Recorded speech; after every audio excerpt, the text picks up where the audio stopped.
Even the wisest of kings can stumble, and Solomon was no exception. Behind the facade of grandeur and wisdom lay a weakness that, as it emerged, brought his reign to the brink of collapse. Today, we will delve into all the details described in the pages of the Bible, from Solomon's ascension to the throne to his final days. I believe this meticulous work deserves your like and subscription to help us spread this video. Solomon, son of King David and Bathsheba, is a notable figure in the scriptures, known for his wisdom, wealth, and key role in constructing the Temple of Jerusalem. Solomon's rise to the throne of Israel occurred in a context marked by familial challenges and intrigues. After David's death, his son Adonijah attempted to take the throne, but the prophetic intervention of Nathan and Bathsheba ensured that Solomon, God's chosen one, was crowned king. God's revelation to David, in which he stated that Solomon would succeed him and build the temple in Jerusalem, is found in 1 Chronicles 22, with God saying, "You have shed much blood and fought many wars. You shall not build a temple in my honor, for you have shed much blood on the ground before me. However, you will have a son who will be a man of peace and rest. I will give him rest from all his enemies around him.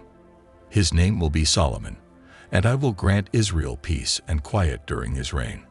Known for the meaning of his name, peace, Solomon began his reign promoting stability and unity in the kingdom. Solomon's most prominent characteristic, which set him apart from other leaders of his time, was his extraordinary wisdom.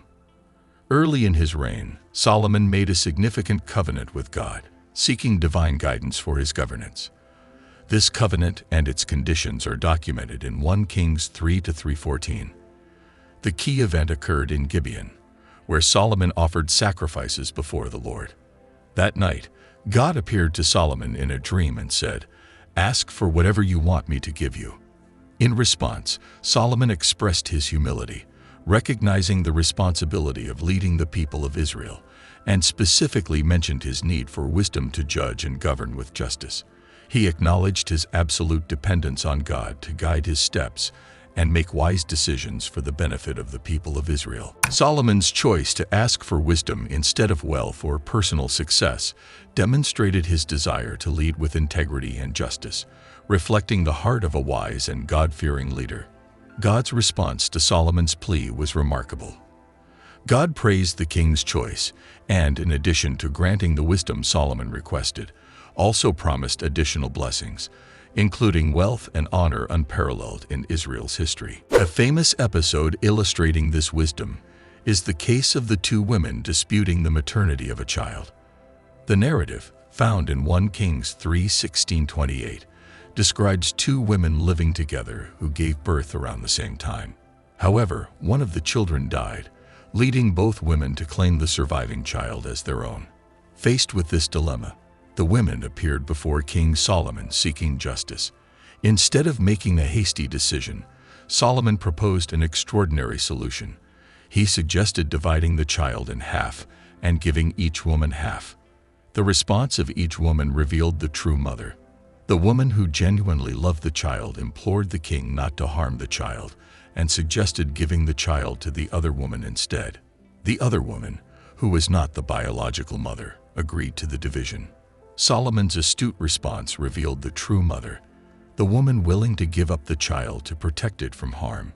Solomon then proclaimed that the true mother was the one who demonstrated genuine maternal love and ordered the child to be given to her. In addition to his wisdom, Solomon was also known for his notable achievements, including the construction of the Temple of Jerusalem. This grand project not only served as the spiritual center of the kingdom, but also symbolized God's continued presence among the people of Israel. The grandeur of the temple demonstrated not only Solomon's administrative ability, but also the kingdom's wealth and prosperity. The desire to build a temple for the Lord was initially conceived by his father, King David. However, it was Solomon who carried forward this noble project. The biblical narrative describes intricate details and precious materials, such as cedar from Lebanon for the structure and pure gold for the adornments used in constructing the temple, reflecting the king's dedication and reverence to God. The chosen site for the temple, Mount Moriah, held profound symbolic significance, as the place where Abraham demonstrated his faith by being willing to sacrifice his son Isaac. This act of faith and obedience that preceded the temple highlighted the special relationship between God and his people.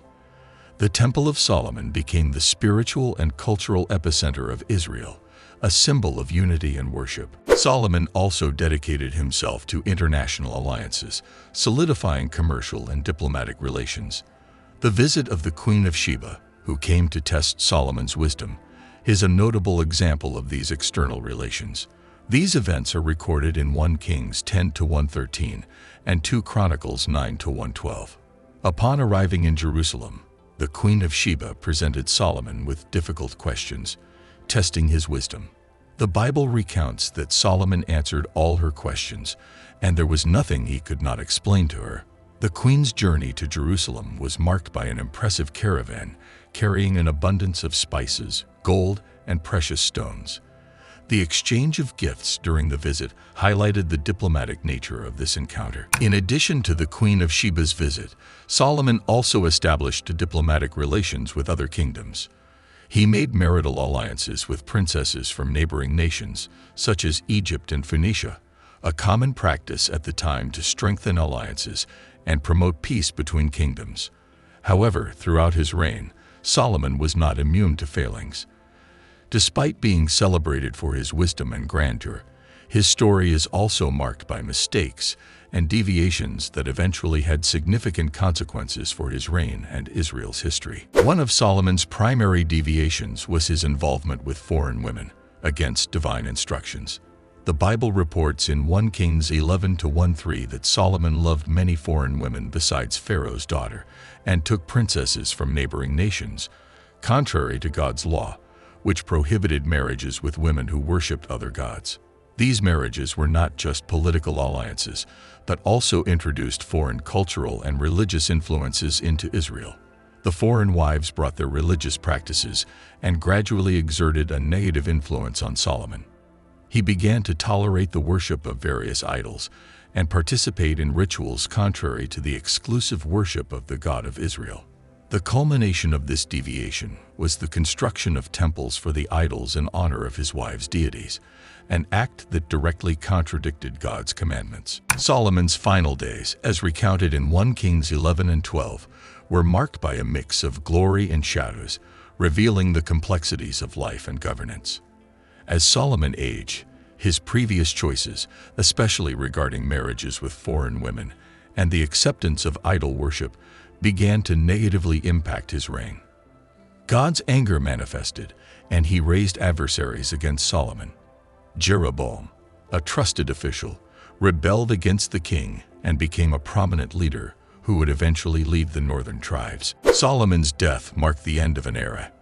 He passed away after a 40-year reign, leaving a legacy that included the majestic construction of the Temple of Jerusalem and unprecedented peace and prosperity. The Bible does not provide specific details about the exact cause of Solomon's death. However, in 1 Kings 11:41-43, it is recorded, the rest of the acts of Solomon, all that he did, and the wisdom he showed, are written in the book of the Acts of Solomon. Solomon reigned in Jerusalem over all Israel for 40 years. Then he rested with his ancestors and was buried in the city of David his father. And Rehoboam his son succeeded him as king. With Solomon's death, his son Rehoboam took the throne, resulting in the division of the kingdom of Israel into two: the northern kingdom led by Jeroboam, and the southern kingdom, primarily composed of the tribes of Judah and Benjamin, led by Rehoboam. Thus, Solomon's final days were followed by a tumultuous transition for his son, who saw the kingdom his father built split under the weight of his choice's consequences. Solomon's story is a poignant reminder of the importance of ethical and spiritual decisions, and the long-term consequences of those decisions in a leader's life and a nation's destiny. If you have made it this far, I understand that you must have enjoyed the content. Therefore, I ask you to subscribe to the channel and leave your opinion about the story in the comments. Hugs, and stay with God.